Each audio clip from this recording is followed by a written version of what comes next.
Good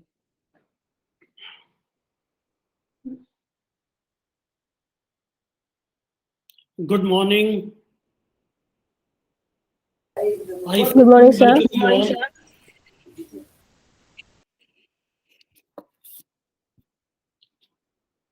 Today, I propose to deliberate in the field of international media law. We are going to deliberate and examine, evaluate, and understand media development, media pluralism, media technology within the rubrics of law. In this particular engagement, my dear friends, we are going to understand the historical references of media development, international and regional understandings regarding media pluralism. We are going to understand the contesting the media in the globalized world. What exactly are the contents, contentions, and context of media in a globalized world? The rise of media technology, international, European, and national mechanisms of media law, digital media, and other important facets of media, which is popularly known as media pluralism. We are going to understand certain specific questions. Why media? Why this particular area, or rather, I put it like this: why major Australian media companies strike Google News pay deal that has been a recent controversy? Films, how far, including freedom of speech and expression, then the films variety, and certain populist films are also there in the public domain. We have to understand the idea of censorship of films and contours of the constitutionality of those various censorships which are generally imposed by the national governments. We have to locate the difference between films and press. Why pre-censorship valid for film but not for the press? And at the same time, censorship under the cinematography legislations in the SARC nation states. But we not forget the emergence of OTT platforms, which also include, my dear friends, like Netflix, Amazon Prime Videos, Hulu, Direct TV, Fubo TV, and Slinge TV, and Live TV, with many of the what we call these hybrid platforms, including what we call PlayStations, so Sony PlayStations, and other important YouTube Premium and YouTube TV, etc., etc. So we have to understand these emergence and these kinds of multiplicity of platforms. At the same time, we should not forget, my dear friends, are there any social media and OTT guidelines in India or beyond India or beyond SARC or in other what we call national jurisdictions in European nation states, in Afro-Asian nation states, that has to be taken into consideration. And this is how we should try to understand this entire what we call broly of international media law, particularly in the context of media pluralism. My dear friends, it is very, very important to understand the idea of media pluralism. Idea of media pluralism has affected, influenced, and impacted each and every region of the world. In almost all regions where internet penetration and the reliance on online sources for news is the highest what we call filters and algorithms based on users' past choices and risks producing increasingly siloed debates. In many regions of the world, my dear friends, particularly Arab states, African states, broadcasting has represented a more central element of this kind of a trend, which is today known as the media pluralism.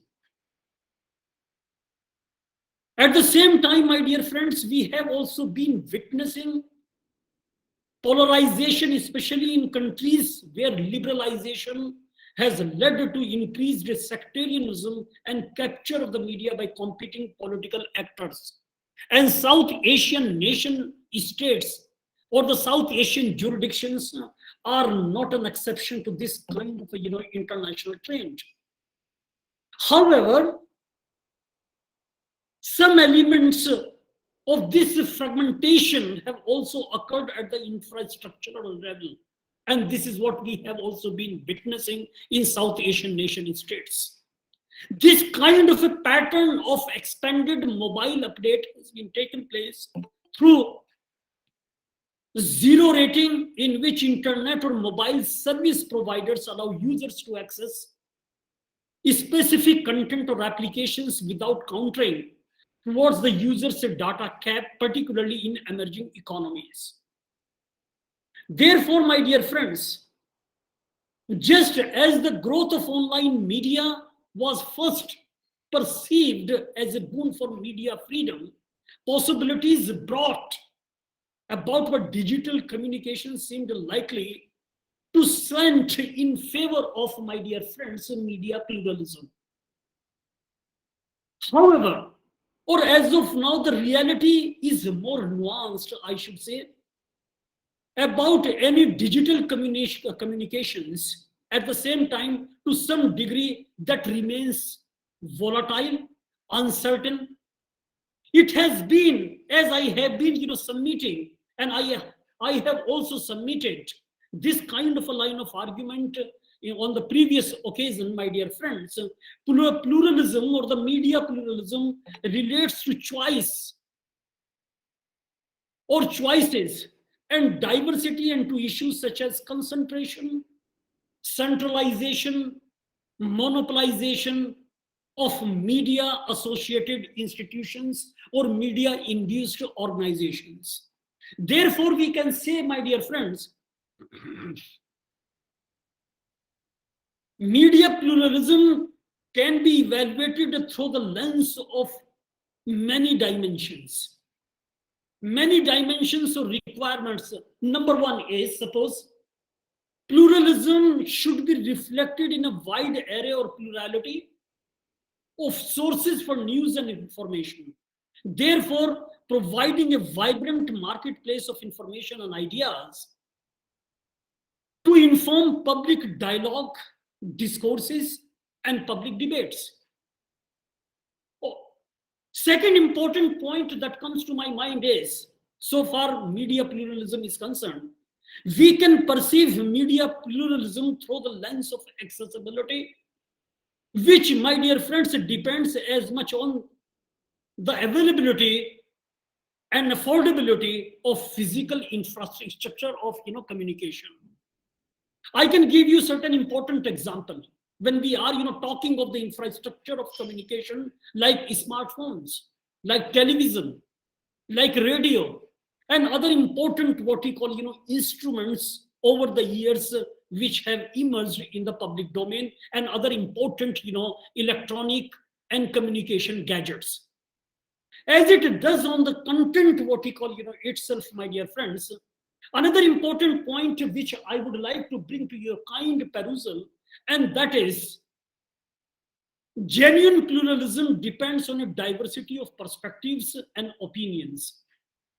Such diversity, I can say, is seldom, if ever, delivered by a single news outfit or outlet, but it may what you call exist across a range of outlets within a vibrant media system.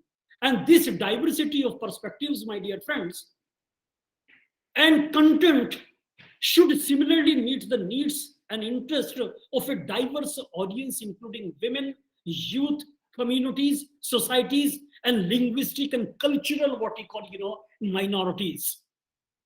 But so far the practical world is concerned, we are having different, understandings. We are having a multiplicity of dimensions to understand this entire, concept of the media pluralism. Those dimensions, my dear friends, are nearly impossible to quantify at the global level. And what data, my dear friends, are available are inevitably imprecise. However, there have been certain important, institutions. And this reminds me of a latest, what we call, understanding that has been shared by the VDAM Institute, where VDAM Institute's indicator, my dear friends, on pluralism indicated some kind of a, decline and disintegration, stagnation of the media pluralism in many regions of the world. Therefore, we have to understand, my dear friends, further, that some of the major factors affecting media pluralism, including market pluralism, access to internet, and gender inclusion, that constitute a very, very important segment of our entire understanding. Therefore, I can say, my dear friends, that so far media pluralism is concerned, the role of the government, role of the non-governmental organizations, role of the international non-governmental organizations, and certain important subsidiary organizations of the United Nations organizations cannot be and should not be underestimated. This is a very, very important, what we call, understanding, and that demands a clear cut, what we call, assessment. There happens to be a critical element of the freedom of speech and expression and media development, where we have to locate the idea of media pluralism. And when we are going to contextualize media pluralism, my dear friends, then pluralism means a choice for media consumptions and production, as it is distinct from monopolization of offerings and opportunities. When we are talking of media pluralism, my dear friends, that the media pluralism needs sensitivity to a variety of economic ownership models and a technical architecture of delivery in which multi-channel and multi-platform distribution is available. Therefore, pluralism or media pluralism frequently requires strong commitments on behalf of the governments to public service and community media to provide for diversity. As of now, most debates on media pluralism have focused on provision or supply of media content and the impact of information that is available in a society. Evaluation of media pluralism or assessment of the impact of the media pluralism have commonly explored the number of media outlets which are in operation in public domain. Therefore, there is a question how comprehensively media outlets represent different groups and interests in society, and whom, or rather who owns, I should say, or is what we call able to influence media. This is very, very important. My dear friends, the production and availability of diversity of content on each media platform across a multiplicity of platforms, and in terms of plurality of economic models and multiplicity of owners and media types, all of which structure the consumption and production of information. Therefore, it becomes very, very important to understand issues like gender equality in media workforce, decision-making roles, representations, and all critical what you call parts of a pluralism induced media environment. This becomes very very important in understanding some of the important what you call nuances. Therefore, I feel how to access how to access a variety of what you call of media platforms. My dear friends, access to a variety or multiplicity of media increased between 2010 and 2020. If you take into account this past one decade, you will find that there has been a very very important upward mobility of the of individual, collective and societal trends.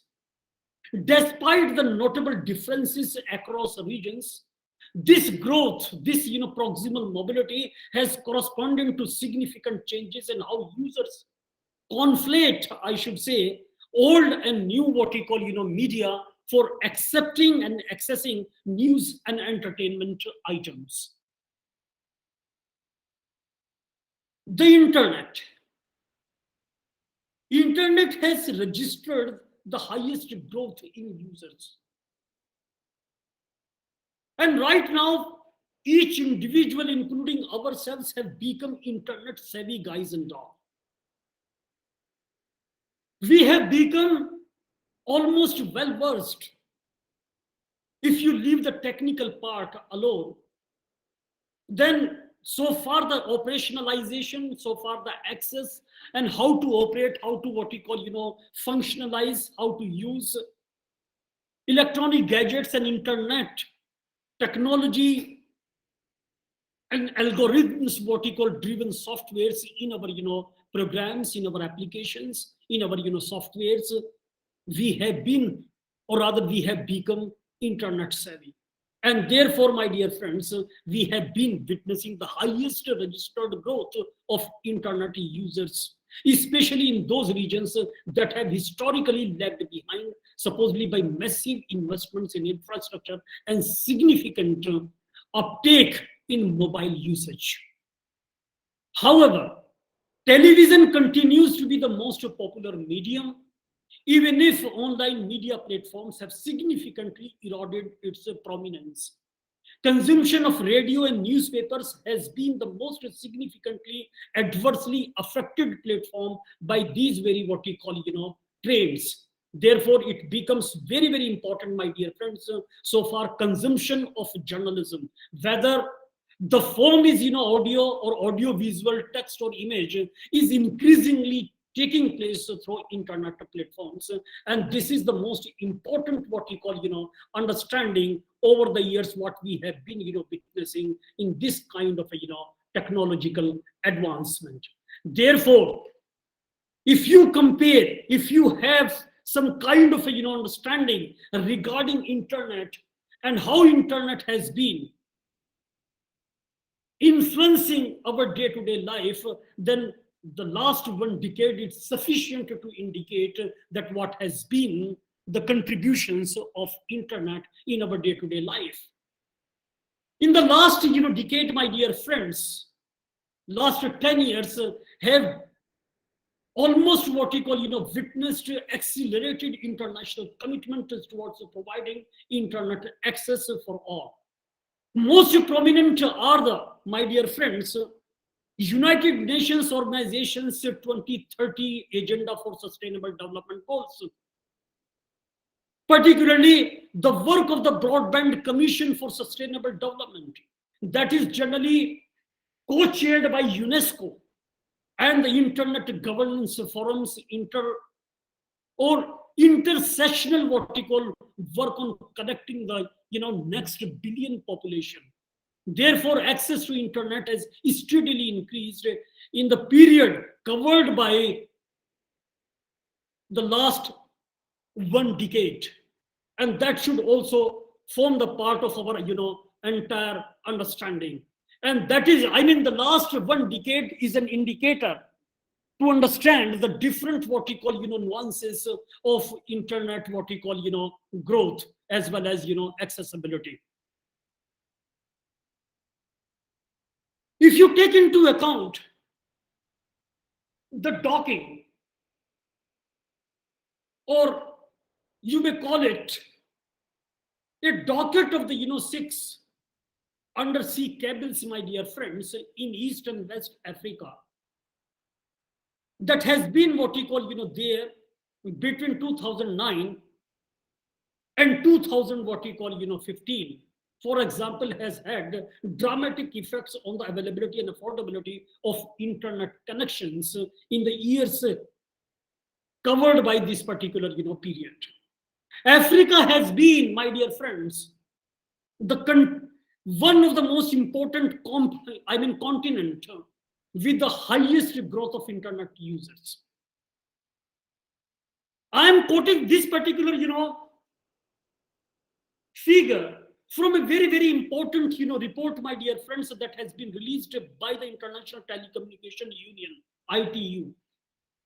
And this is a report which has been released by ITU, I think in the year 2017 or 18, where it has been recorded, my dear friends, that almost 50% of individuals regularly connected to the internet, despite the significant acceleration in absolute what we call numbers, and in the same period of what we call 6 to 7 years, my dear friends, the annual growth rate of the internet user has further increased, I should say. So therefore, it is going to be one of the most important understanding so far the pluralism or the media pluralism is concerned. It is important, my dear friends, when we are talking of pluralism, particularly in the context of pluralism in a digital age. We have also been, on the other hand, a perceived decline, some kind of a disintegration in terms of the viewership. The perceived decline, my dear friends, in media pluralism may come as a surprise in the digital age. The number of websites on internet is now approaching 2 billion. This is a well established and well acknowledged what we call fact. Online streaming services like Netflix are flourishing and cater to international audiences. And at the same time, Netflix kind of platforms adding to an already growing menu of offerings available by satellite or digital what we call broadcast. Social media, including blogging, allows everyone with a smartphone or computer and internet connection to seek a global what we call audience. But there is a question, my dear friends, how could pluralism and diversity decline in this kind of a technological or proximal trajectory of diversity decline in this kind of environment? My dear friends, because it is so resource intensive, if you undertake any kind of a research on media market pluralism, you will find that is often focused on a single what we call country, a single region, or a point, or a single point, or a singular what we call point in time. Though at least one broader comparative research, I should say, that has undertaken the digital what we call pluralism around the globe is currently going to be submitted to organizations like International Telecommunication Union or organization. Frequently, my dear friends, it has also been witnessed, particularly in cases of the small media markets, the raw data simply does not exist. But where data can be found, the challenges to digital pluralism are becoming acceleratingly evident. I can give you certain important examples. The studies and the researches which have been undertaken at the national level in some countries, my dear friends, have found growing concentration of news content. Or in other words, if I can put it like this, more homogeneously coverage, I should say, as newspapers increasingly relied on external, what you call, sources such as news agencies, and the search, what you call, engines often direct the traffic to only a handful of the top news outlets. And this is what we have been, what you call, witnessing so far the news gathering is concerned. And this is a very, very important fact, my dear friend. This should not be, forgotten. My dear friends, cumulatively speaking, it has also become evident that while the internet has increased, the range and volume of what we call of voices of or voices, concerns, as well as the expressions in circulation, the supply of news as a proportion of the whole has massively declined. Predominant business, I should say, predominant business models I'm talking of, particularly online models, further diminish the visibility and findability of journalism, notwithstanding, my dear friends, its distinctive value in the wider context. And that should also be taken into consideration in understanding. Because even the digital media that takes into account the various facets of transparency, that takes into account the idea of digital governance, and digital governance with an element of accountability, transparency, and responsibility, with a continuum of constitutional morality and constitutional duty. Even then, we have not been witnessing the complete idea of digital constitutionalism.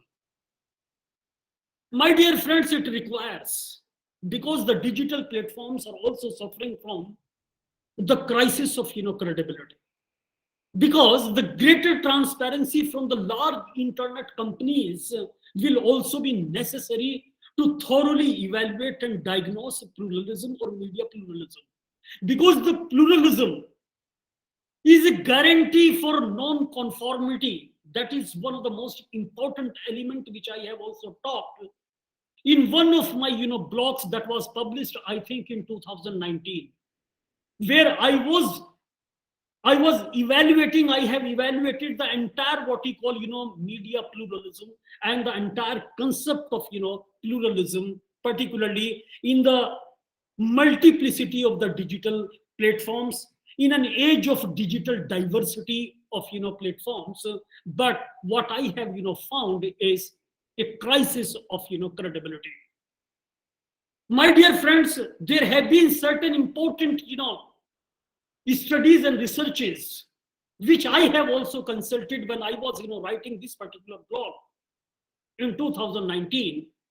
Then I can say with a considerable and significant amount of responsibility that if you take into account the survey of the 2019 that ultimately found Facebook to be among the top 3 what we call channels for receiving news for respondents in almost more than 1.5 of what we call dozen countries. And with that trend, my dear friends, and that is further likely to grow, it will be impossible to understand what kind of a news and information citizens are consuming without a more detailed transparency reporting from online platforms. As we await, my dear friends, more empirical data to shed light on pluralism in the digital what we call age, analysis and academics point to 2 broader what we call trends that are central to the fate of media pluralism, especially news media, news freedom, and what we call media viability, I should say. So these are some of the important what we call facets, my dear friends, that requires our entire what we call understanding. When I am talking of plurality, when I am talking of diversity, and access what we call inextricably depend upon a free fair, fearless, and independent news media, and that too in an open, what we call, internet. My dear friends, in a nation state where journalists are not free to practice their profession without undue restrictions or threats, diversity will be very, very low. I am not talking of South Asian, jurisdictions alone. Rather, I am talking of each and every geopolitical entity on this beautiful planet. Because it has been, witnessed over the years that certain malpractices which have been used by some of the rogue regimes during or prior to the Second World War or post Second World War or immediately after the conclusion of the Second World War. And it was basically the propaganda machinery of some dictatorial regimes prior to what we call, and particularly most notorious and notable among them happens to be the regime of Hitler, who established a ministry, a separate what we call, department for propaganda at that point of a time, and it has ultimately strangulated the diversity of media, the diversity of the print media, I should say. Though there were, some certain electronic gadgets as well, like what we call, audio gadgets like radio. But one-sided stories have been aired. One line of argument has been published. And that was the argument, that was the storyline propagated and sanctioned by the governmental institutions. So this has also, emasculated the freedom of speech and expression. It has also decimated the idea of what we call the media pluralism. And we have been witnessing the repetition and replication of the same kind of, media practices or media malpractices, which are currently being resorted to by the democratic or so-called democratic establishments, the governance architectures, or other, authoritarian dispensations, not only in South Asia, but beyond what we call, South Asia. So this should also be taken into consideration, because in context where the powerful infringe on media independence, my dear friends, diversity will be lost. Where the internet is restricted or controlled, access will also be diminished. Other sections, if you take into account other sections of the institutionalism or institutional governance, you will also find, my dear friends, there have been alarming what we call patterns of state behavior when there is a question of freedom of speech and expression. Everywhere, my dear friends, whether it is the South Asian constitutions, whether it is the constitutions beyond the South Asian region, you will find the freedom of speech and expression has been designated as one of the most important, inalienable, non-derogable, and indispensable element of a democratic governance. But what we have been witnessing, in the name of democratic governance, in the name of what we call of a good governance, in the name of transparent governance, it is the very element of the transparency, it is the very elements of the good governance which have been what we call sacrificed, which have been infringed by each and every kind of a regime. Because issues of pluralism are also linked strongly to media markets, the viability of journalistic business models, and the laws, regulations, and antitrust what we call statutes relating to media ownerships.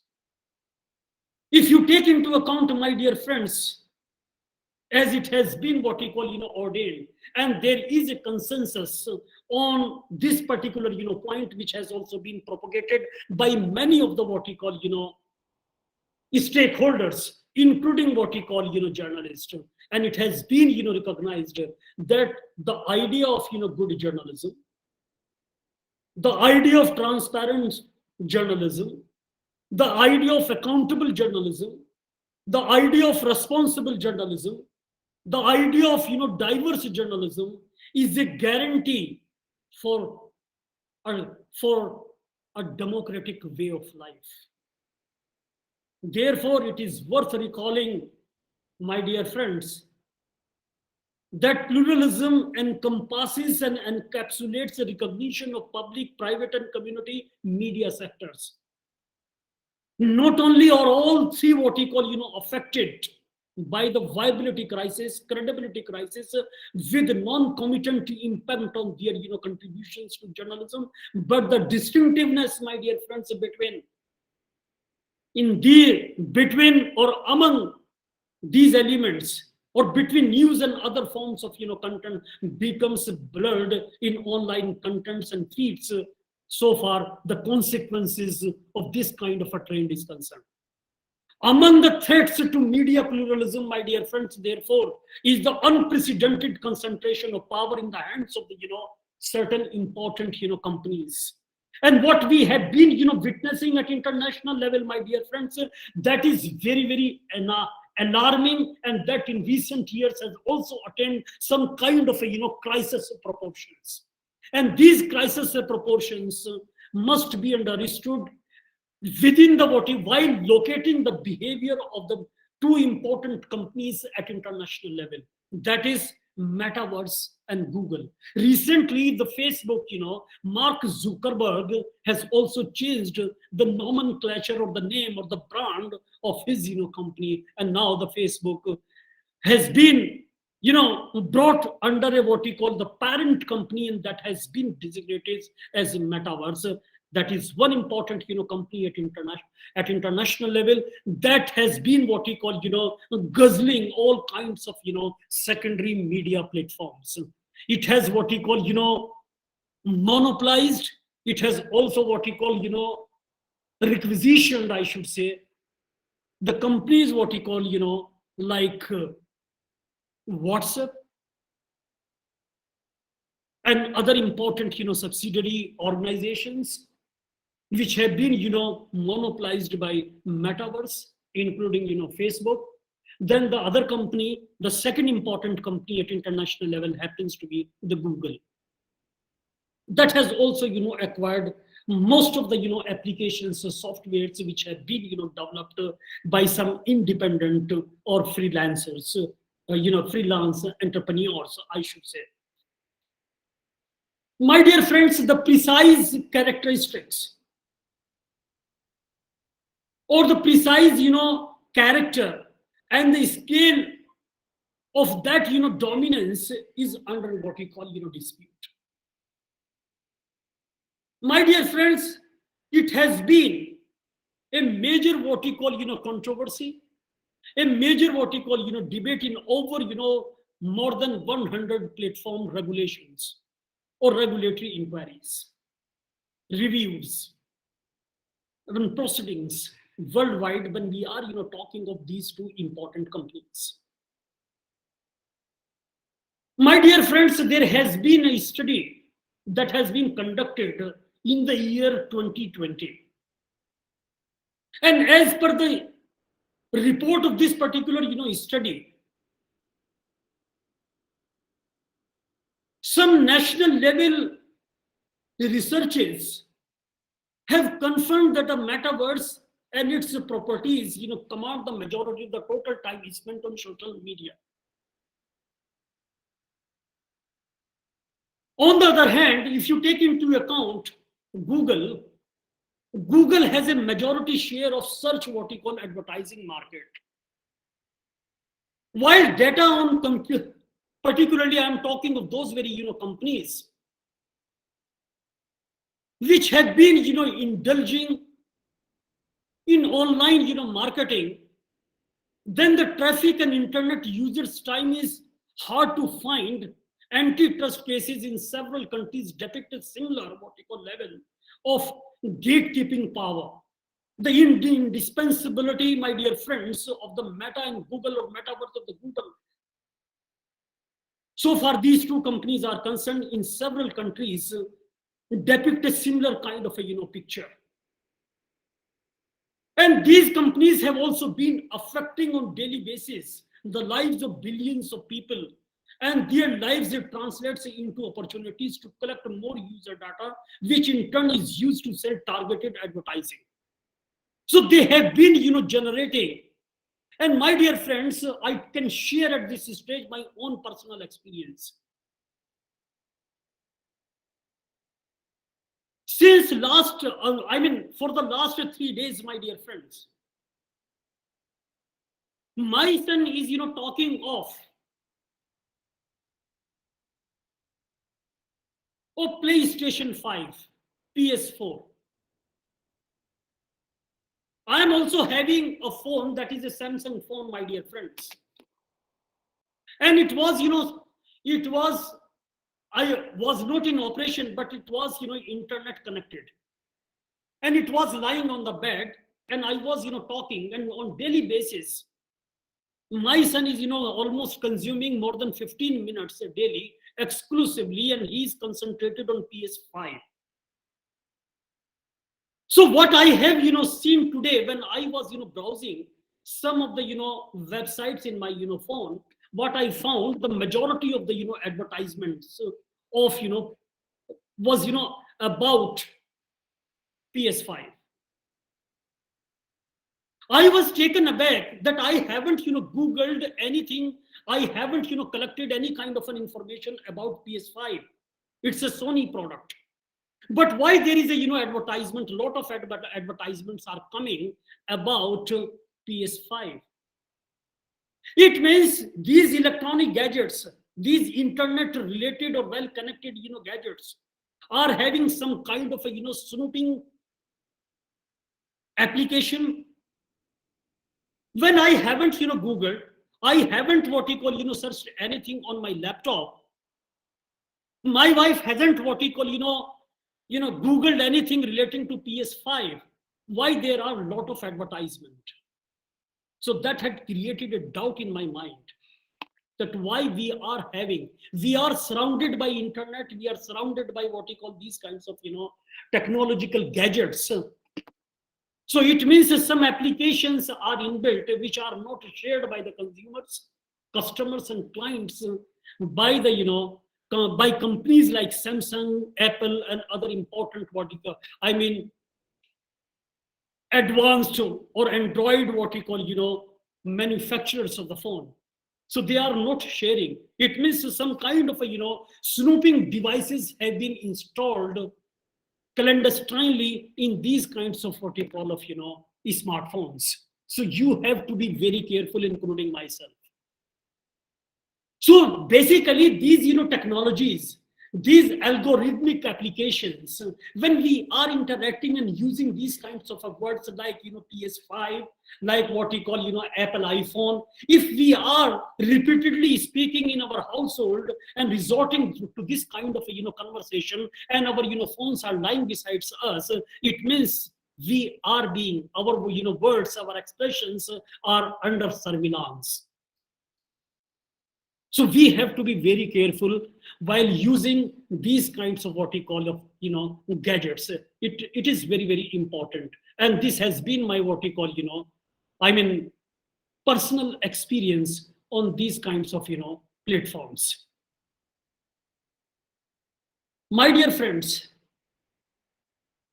in this kind of environment, advertising revenues have shifted rapidly towards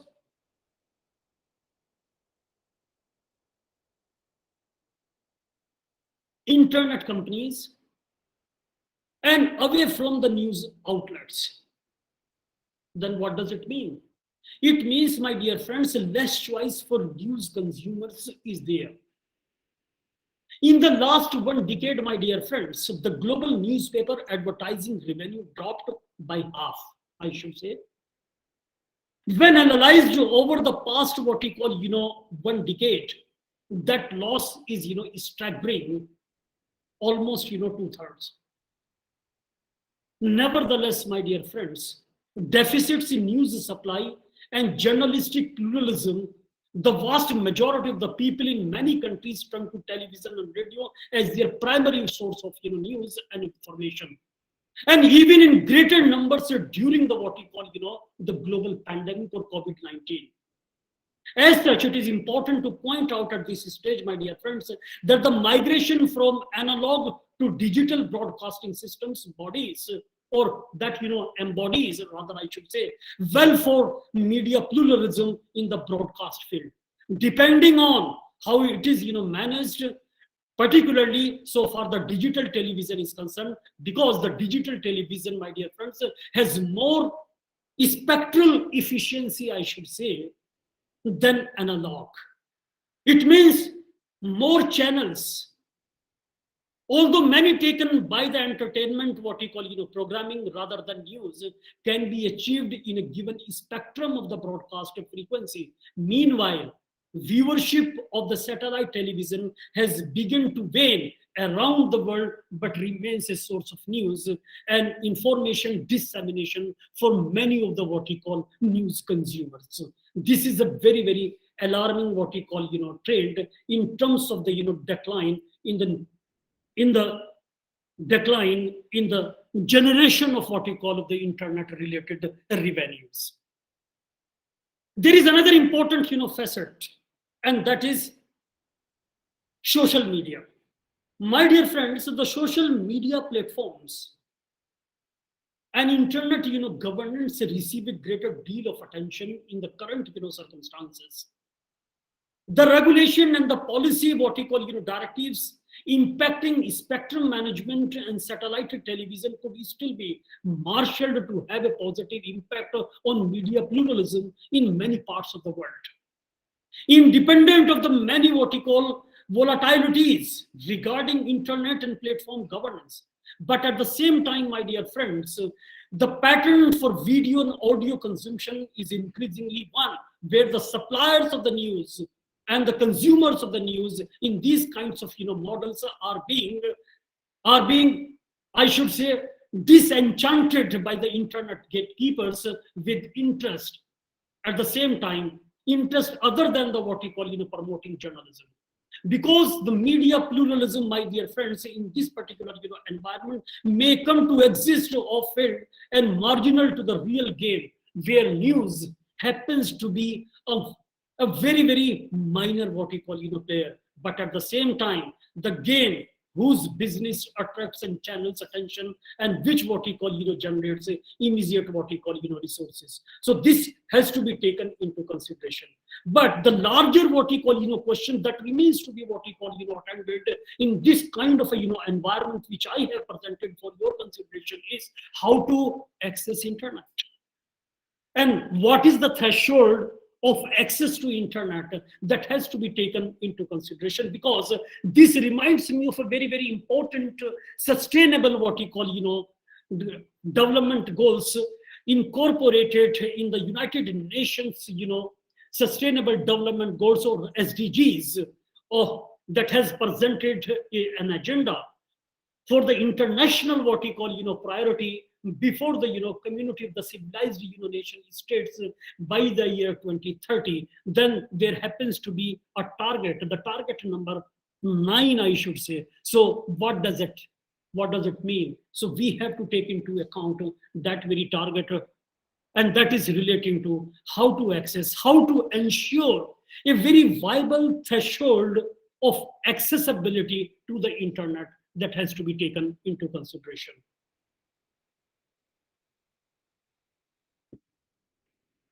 I'm sorry that in the month of Holy Ramadan, with due apology to your sentiments, I am having juice or water because of my ill health.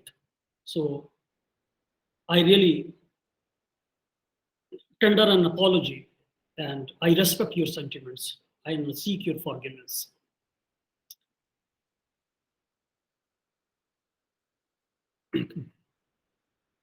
My dear friends, Agenda for Sustainable Development Goals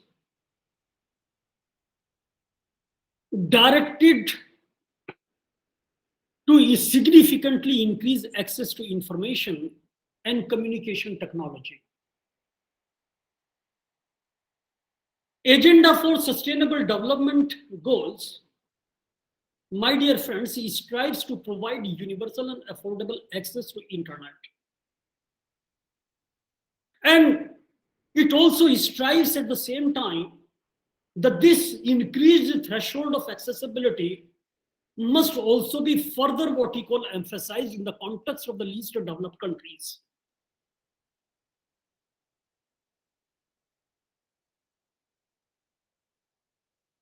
With these commitments and convictions as encapsulated in the agenda for sustainable development goals, access to internet has indeed expanded rapidly.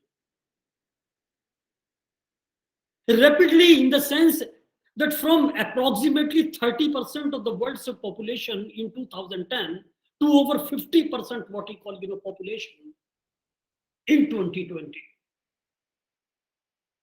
My dear friends, this incremental trend, I should say, owes much to the docking of the news, emergence of what we call the news items, and at the same time that has also been facilitated undersea cables and expansion of the data ready mobile phone networks. And these developments, both of which have improved the availability and affordability of the internet. As internet accessibility and affordability start what we call expand or have been expanding, fifth generation, or which is popularly known as the 5G. 5G mobile networks will also bring greater capacity for high-speed mobile broadband, which ultimately will be especially beneficial for parts of the world where users are dependent upon mobile connections. So these kinds of developments, my dear friends, have further opened new opportunities for the internet, what we call concentrations and internet developments, not only for the ordinary consumers, but everywhere. Every institution, organization, civil society institutions, below the poverty line, what we call individuals, they are going to be benefited out of this kind of expansionization of internet infrastructural, what we call cables. Despite the technological gains, my dear friends, last 1 decade has also witnessed the growth of internet access. But at the same time, in certain important quarters, the internet access has also slowed as markets struggle to provide services to the world's poorest what we call populations amid enduring digital divides in some of the important regions. And it is also evident, my dear friends, in the form of disparities, and these disparities are based on certain important issues like what we call gender, issue of age, issue of socio-economic status, urban rural what we call dichotomies, and many other important what we call reasons which you can also name. My dear friends, this has happened despite the fact that 93% of the world population lives within the reach of the infrastructural facilities required for mobile broadband or internet what we call access or internet services. But the current trend, particularly during the global pandemic, has also come out with a novel what we call environment. COVID-19 pandemic, my dear friends, which forced many to work and study virtually, as we have also been engaging ourselves with this what we call model of technology, further exposed this what we call digital divide, as children in homes lacking reliable internet connections suffered learning losses that will be difficult to overcome. I have also been, receiving news from the students, those who are not available. In the recent, what we call, months, particularly in this year, I have been receiving continuously from you that because of the, erratic supply of, internet, because of the, internet breakdowns, because of, electricity cuts, because of the, electricity outages, you are not able to what you call connect properly. So far internet access is concerned.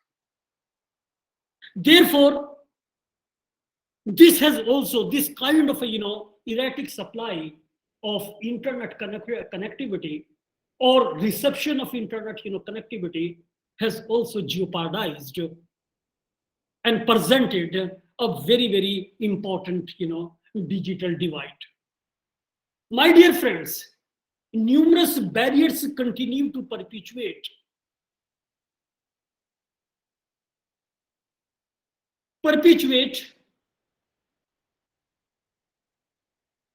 or confront digital what you call inequities, including limited funding for fiber optic cables and unfavorable market dynamics for rural and poor citizens.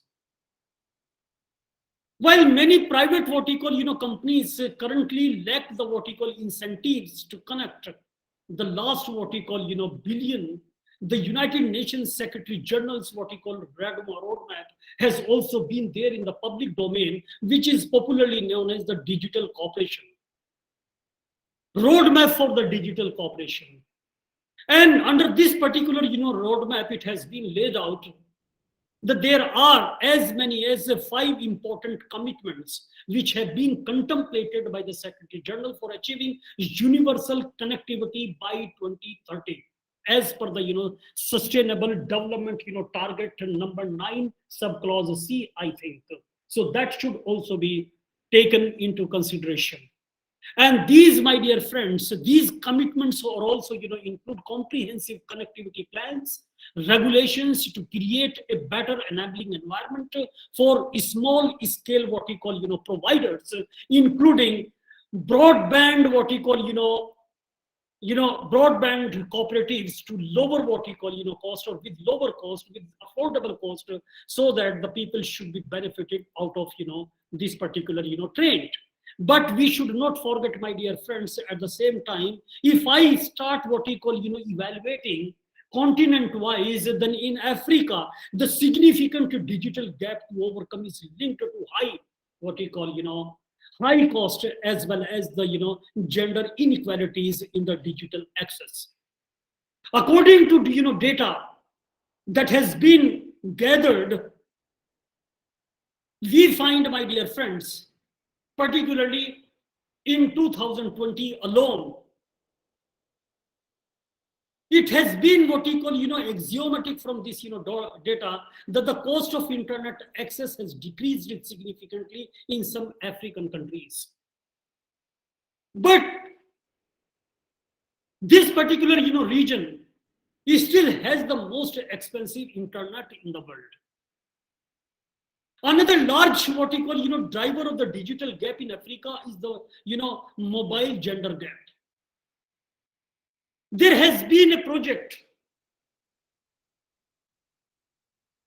and this is, my dear friend, this is the biggest running project.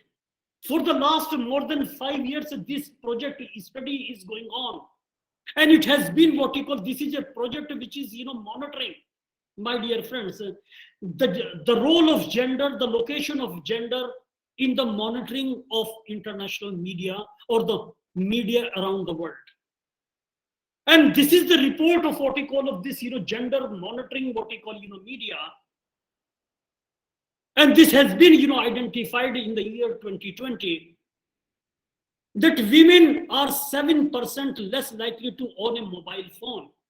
And at the same time, this project has also identified, my dear friends, that is that the sub-Saharan Africa, that gap grows to what we call 13%, and the gender gaps in mobile what we call internet use are greatest in African what we call region alone, where women are 37% less likely to use mobile internet. And my dear friends, this is a very distinctive number that has remained relatively stagnant for the last more than 5 years. Since, rather, I should say, in other words, I put it like this, that since what we call 2016, we have been witnessing that this data has been stagnant, stagnantly what we call, dominant in appreciating this kind of what we call, trait, because the gender equality is of vital importance when we are, talking of media pluralism. My dear friends, we should not forget that for the achievement of the equality envisioned by the by the agenda exclusively meant for the sustainable development goals by 2030, the full vertical participation of women in the public sphere is very, very important, very, very imperative, and a momentum should also be given to it by the national governments. When we are, saying, it means gender issues in supply, content, and access to information must be what we call the hallmark of our expansionization drives so far information technology is concerned. But unfortunately, by many measures, progress towards gender equality within news media has continued to what we call stagnate, and the people, I mean, the women's counterpart, the male vertical workforce, has also been strangulated the participation of the women folks in the last what we call, in the last 10 years or 1 decade. My dear friends, the global media, which is performing or conducting some kind of a research on these issues, and as I have submitted, this is the highest what we call running research what we call project, or the largest biggest, I should say, the running and the longest running research project. Then this project has also identified that women's marginalization in news media every what we call 5 years since what we call 1990 estimates that it will take another what we call more than 70 years to close the average gender equality gap in traditional news what we call traditional news media, whether it is the print media, electronic media, audio media, or internet media. My dear friends, at the same time, it is equally important that the beyond issues of access, whatever we have deliberated as of now, gender equality in the media must take into account a tripartite level of what we call of a proximal what we call mobility or the participation of the women. And that is what we call, and it must be understood like this, that at the level of inclusion, at the level of equality, at the level of parity, there are certain important facets. If we have to take into account, if we have to respond to the gender issues, if we have to address the gender issues, then the representation in the newsroom, then the participation in the decision making positions or holding the decision making positions, then across every level in the news what we call outlet, and inclusion as a source of expertise and portrayal in the content of what we call of news, and consideration as a key demographic what we call among news what we call consumers.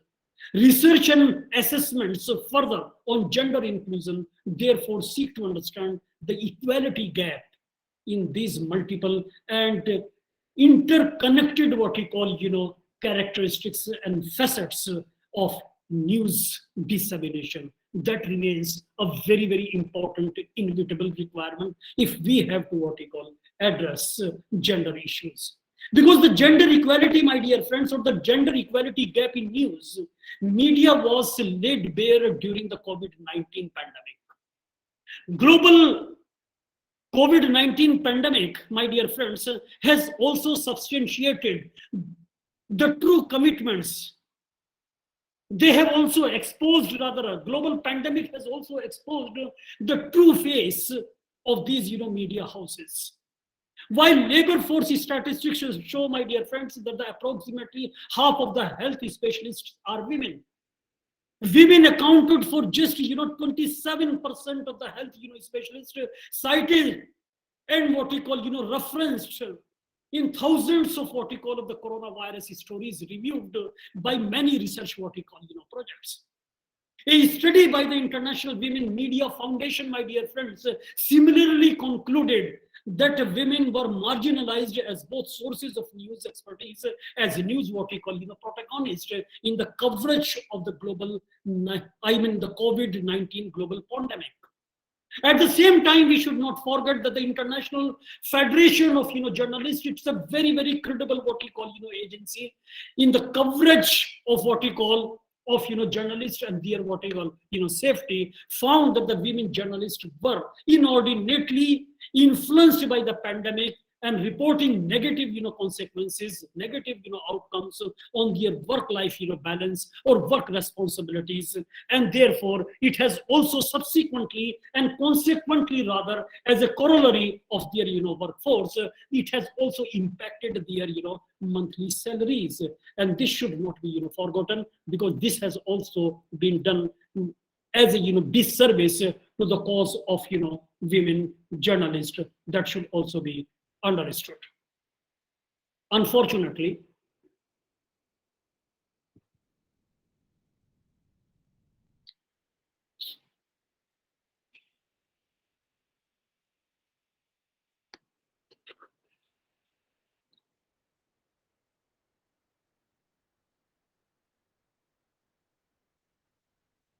in situations of disasters, in situations of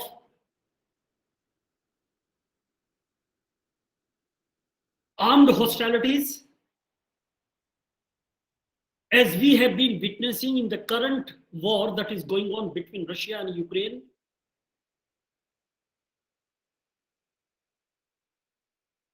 women journalists are not being spared by the Russian armed forces.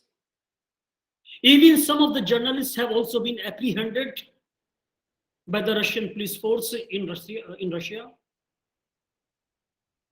And from the war front, war reporting, women journalists have not been provided adequate what we call security and some important bulletproof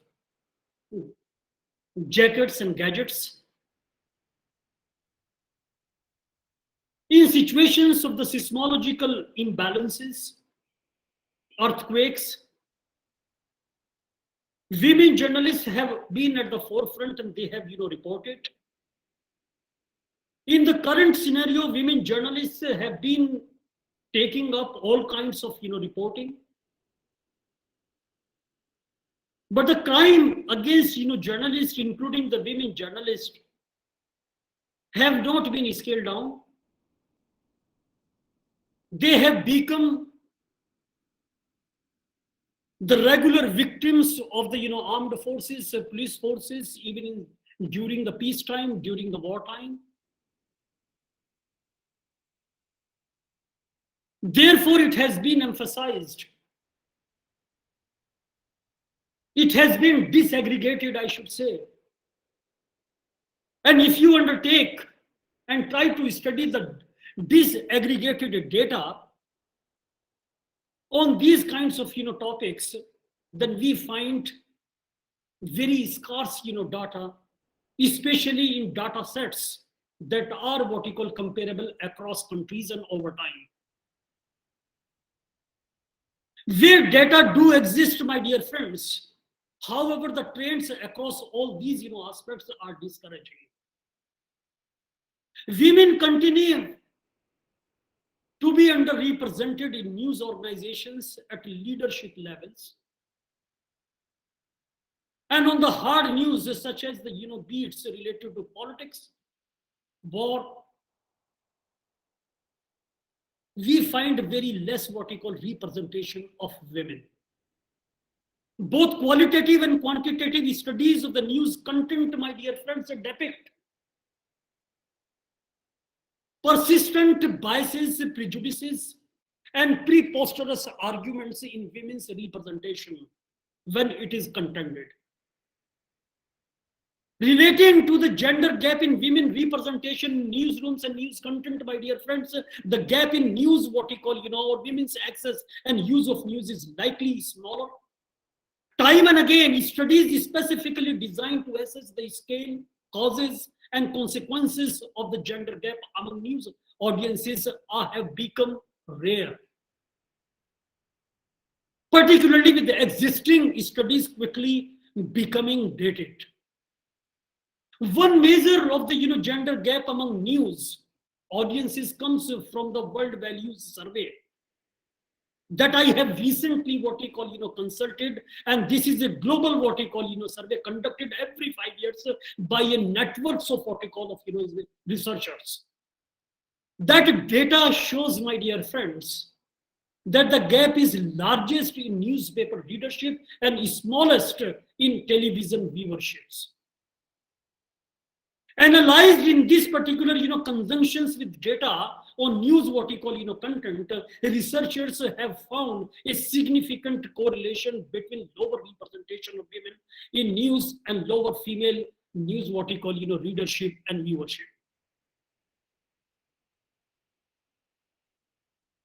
I can also share a very, very important example, a personal example. In 2018, I think I have visited MIT University within the vicinity of Delhi. I was interacting with some of my female colleagues, my lady colleagues in the Faculty of Law of MIT University. I was invited, I think, to deliver a talk on refugees. During the informal conversation, one of the lady colleagues very straightforwardly opined when we were deliberating the women representation in the teaching community or in higher education. She was of the view that even today, at the fag end of the second decade of the 21st century, women are still considered by the menfolk in higher education institutions not as a serious researcher or the serious what we call scholars.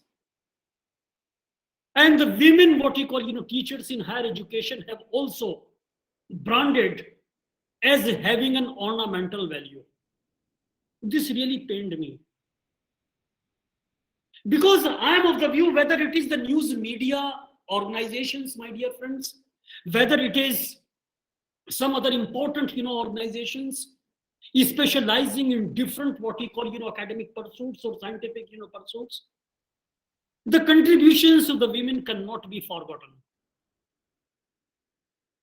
Even in higher education, my dear friends, immediately after the independence and the partition of this country, I mean United India in 1947, many important ladies have represented newly independent two important dominions, India and Pakistan. And they have represented their respective countries at international organizational level. So we should not underestimate the worth of women, because it is not the monopoly of the man folk to monopolize a particular idea of an intellectual character. Capacity to conceive an intellectual idea is not the monopoly of the male folk alone. We cannot monopolize. So it is basically the patriarchal model of society that ultimately subjugates women folk. And that underestimates the women representation in some of the important what we call, bodies, including lawmaking bodies. What to talk of the, journalist, bodies. So therefore, it is important to understand that the women representation has become a very, very important necessity in the contemporary circumstances, and no government take any kind of a refuge in denying that there cannot be any kind of a representation of the women folk. But women representation in news organizations, internet organizations, video or broadcasting organizations cannot or should not be reduced as a talking territory. Rather, a very, very liberal understanding required on the part of what we call of the news organizations leadership to ensure a proper, equitable, independent, fearless representation for the female folk in these kinds of services. However, some evidence has suggested that digital news media in many cases offer more equal opportunities for women's leadership. If you take into account a report, which I will definitely share with you, and that has been published last year, that is 2021.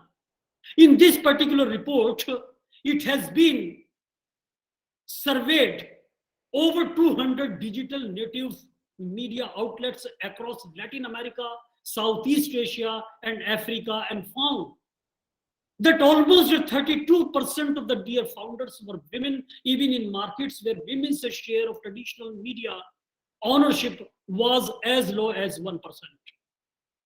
At the same time, my dear friends, other studies have also pointed to persistent gender biases in the online world. As is highlighted in other reports, my dear friends. And this report also includes, that has been published and surveyed in 2021, as I have submitted, the online space has proven to be especially hostile for women journalists and news what we call consumers. Online harassment of what we call or threat against women journalists are rampant. Constantly women are being intimidated, while women who use the internet frequently, whether in a professional capacity or as a private what we call users, but this kind of a intimidatory trend and pattern continues. It has also been highlighted in a number of what we call reports, and these abuses, these intimidations, these threats happens to be less if measured against their male counterparts. Therefore, my dear friends, the persistent multifaceted gender gap in news suggests that the need for a redoubling of their efforts for greater equality in news production, the greater what we call persons of the women folks in terms of representation, in terms of accessibility, in terms of what we call of user, in terms of what we call of affordability, that has to be ensured. And moreover, my dear friends, endeavors are required to ensure that the public sphere remains not only inclusive but enabling for women. A congenial, conducive atmosphere for the representation of the women folk must also be, ensured. And this is the responsibility not only of the, governments, not only of the civil society organizations, but in their private capacity, male folk under an obligation to ensure this kind of a, responsibility. Because in boardrooms, newsrooms, and online what we call discourse and debates, support and targeted actions are needed to continue the push against all forms of discrimination, against all kinds of practices which are having some kind of a patriarchal beliefs, or patriarchal rather I should say convictions that must under all circumstances be dismantled, and the new what we call atmosphere should be provided for the women for their and their representation. Any questions as of now?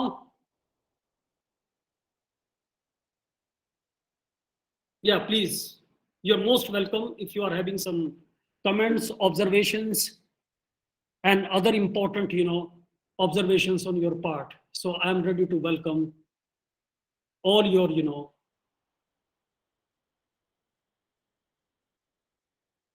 anybody? Sir, Yeah, please. am I audible? Yeah, you are audible. Please go ahead. Okay. Yes, sir, I actually had a concern regarding the number of advertisements that we see in the like especially in the e-newspapers today, while searching, while researching or doing any other search, particularly in newspaper materials, in newspapers, we see like, too many advertisements there. Uh, like, is there regulation or such that could like decrease the amount of advertisements uh, in the like e digital it's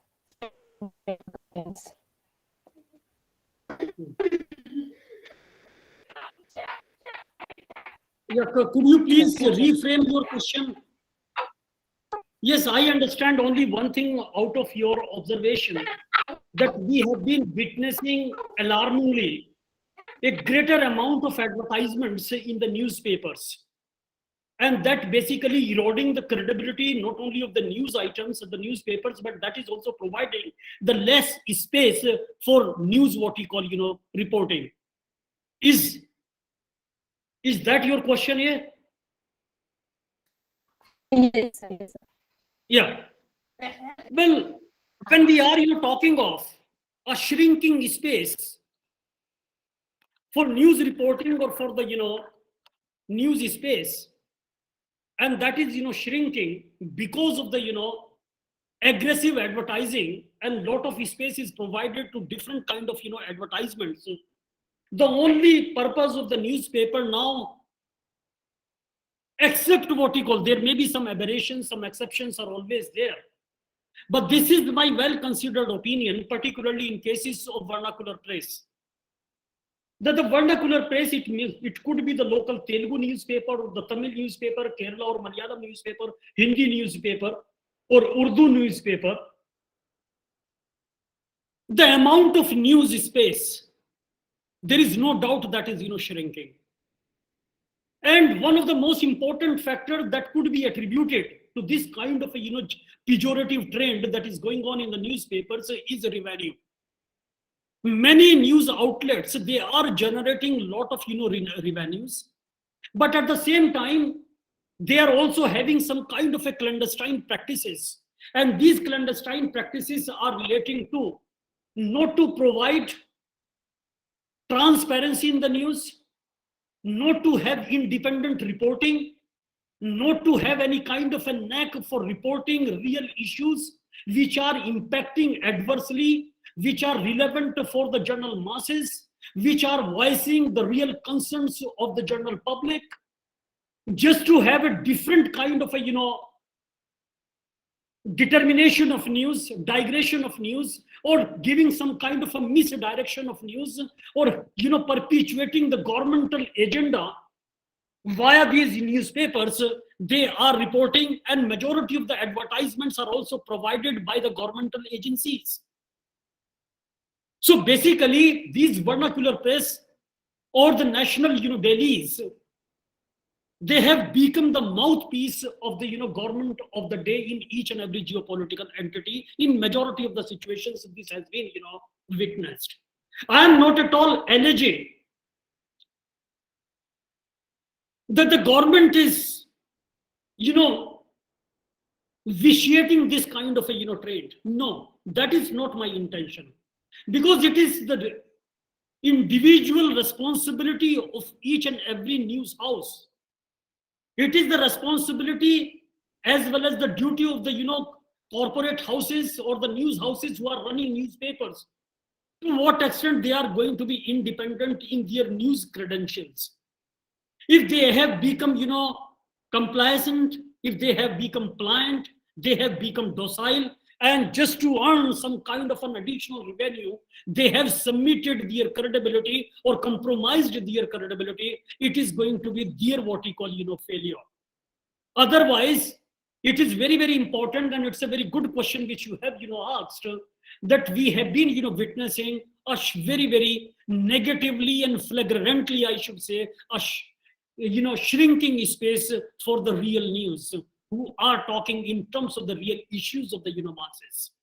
The issues like what we call relating to infrastructure, relating to, you know, development projects, relating to environment, relating to what we call human mobility, relating to, you know, good roads, drinking water, healthcare system, and other important what we call, you know, preservations and existential support, which is very much, you know, needed for the survival of the dignified humanity, or having a, you know, a dignified existence of the humanity in the society. So such kind of an issues have been given some kind of a, you know, very less treatment, and they, I mean, the real news becomes the box news in the newspapers. So everybody is minting money out of this kind of a, you know, trend. So this is very, very, I mean, alarming situation, and this trend must be what we call, you know, arrested at the earliest. But who will do this, that remains to be, I mean, fixed, because nobody is going to what we call, you know, to do justice with his or her, you know, responsibility as a journalist, as an owner of the news outlet, or as a, you know, stakeholder in these kinds of, you know, activities.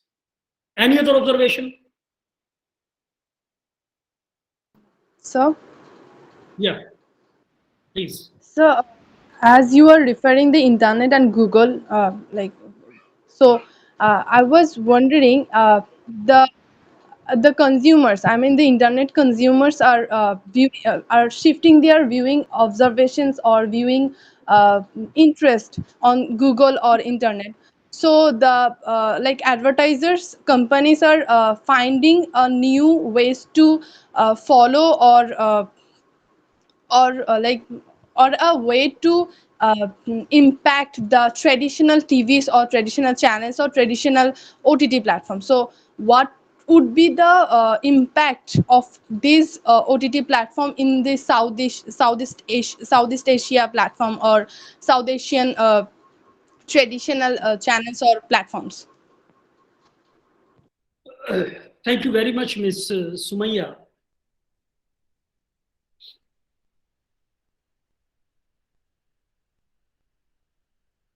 We should not forget, ma'am, that internet, in negatively speaking,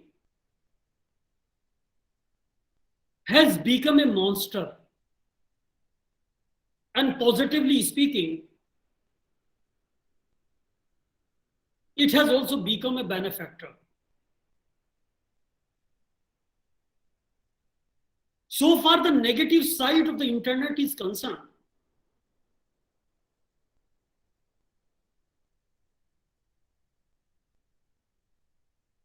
internet does not recognize geopolitical demarcations. Internet does not recognize the idea of sovereignty in its stricto sensu. Internet does not recognize what is political and what is legal, what is cultural, what is social, what is moral, what is anthropological. So if you take into account the ontological implications of entire internet as a news citadel, then we cannot determine its application, because the internet is something that is transcending all kinds of geopolitical demarcations, barriers, determinations of a political character. Therefore, when we witness a lot of advertisements are always determined on the basis of our browsing behavior. Institutional browsing behavior, individual browsing behavior on internet. It depends, and they are, thousands and thousands of people are exclusively devoted to determine and monitor the behavior of internet users. And therefore, when we are browsing something on internet, we are cajoling, we are, resorting to some kind of a search engine, whether it is, sponsored by Google, or whether it is sponsored by Microsoft, or some other, search engines are also there in public domain, whether it is Safari or Internet Explorer or others, search engines.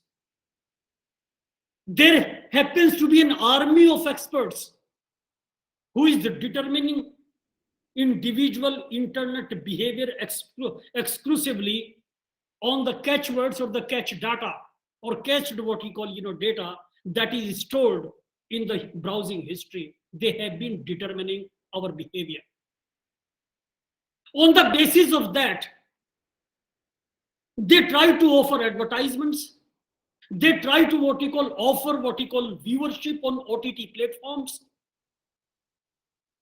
Though everything is purchased, everything depends upon our financial capacity, and we try to have subscription of each and every application.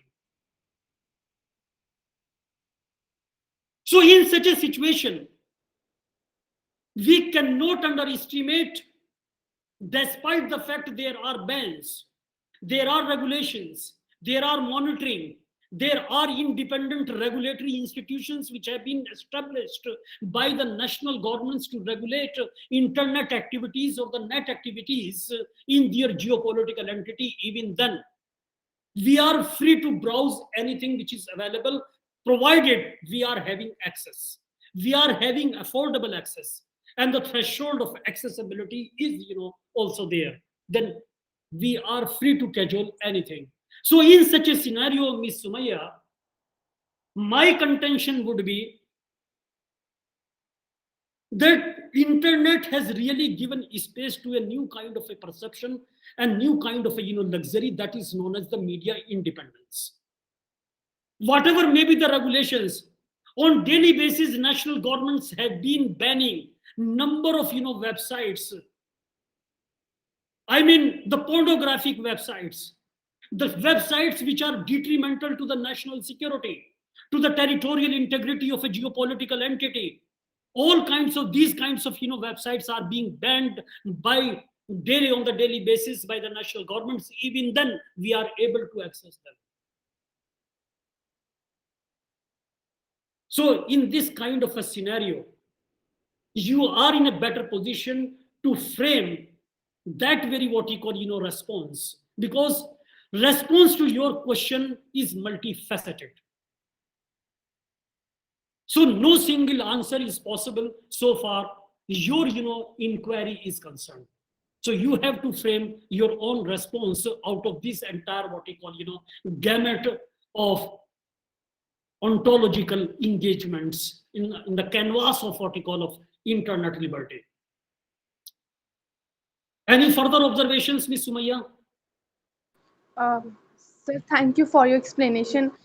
Sir, I have searched for many things in this regard, but I didn't find any reading materials on that, like the impact of OTT platform in South Asia.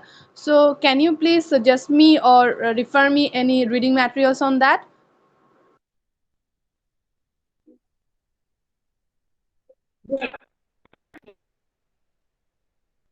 And everything. Don't worry on that count. But, ma'am, we should not forget. We means you entire what we call, class of international media law, including myself as a student of international media law.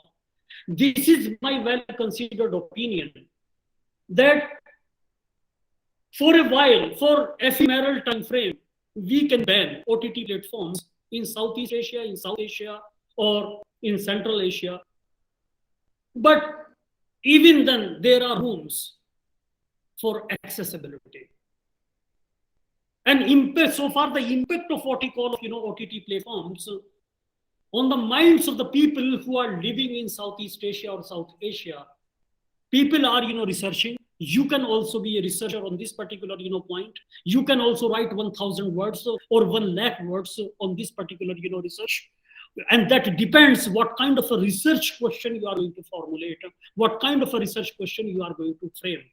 Because when we are, talking of the non-conformity, when we are, talking of pluralism, when we are talking of the media independence, when we are, talking of the media integrity, when we are, talking of the media representation and inclusion, we are, talking of participation, we are, talking of representation, we are, talking of so far the media freedom is, concerned, then, madam, it becomes very, very difficult to have only one impact of the OTT platforms, because the OTT platforms have become a new normal in the absence of, and particularly the OTT platforms has gained a greater amount of acceptability and affordability, particularly during the global pandemic. Because during last 2 years, moviegoers and other entertainment, what we call, public platforms or public utilities have been put out of the reach of the ordinary people, and that is why OTT platforms have become a new normal. And they have, the people, not only of the South Asia or the Southeast Asia, but entire what we call, humanity available on this beautiful planet, they got acclimatized and they started, and they have rather, they started feeling a sense of coexistence with OTT platforms. So that is my, submission. So impact is, social, impact is, technological, impact of what we call of affordability, and impact in terms of what we call of accessibility, that is enormous. So this is my submission. I can further what we call elaborate it. Anything else? No, sir. Thank you so much. You're welcome. You're welcome. On the next what we call, engagement, what remains to be completed is, I am going to complete the idea of independence, idea of impartiality, idea of justice, equity, and idea of what we call of, media platforms, particularly the issues relating to technology, issues relating to OTT platforms, issues and the problems relating to some other important, platforms, digital, particularly the digital platforms or digital print, what we call, platforms, would be deliberated. And thereafter, I will switch over to the next, engagement. So thank you very much, my dear friends, for joining me today. And we would be completing this entire, what we call, engagement on the next occasion. And till then, enjoy yourself. And meanwhile, I would like to make a request, and that is relating to your term paper, number 1. And I would also be sharing some of the important readings, as Ms. Sumaya has also, pointed out. So I am going to share lot of what we call, readings, but from your examination point of view, you are going to study only 2 or 3 readings, not beyond that. So separately, I would be categorizing what is there for the examination purposes and what is there for your research and understanding, purposes. So thank you very much for being with me. I wish you all the best. Thanks a lot. Thank you, sir. Yes, sir. Thank you, sir. You're welcome. Have you submitted your course preferences? Yes, sir. Yeah. Thank you. Thank you very much. Bye-bye. Take care. Take care, sir. You're welcome, ma'am.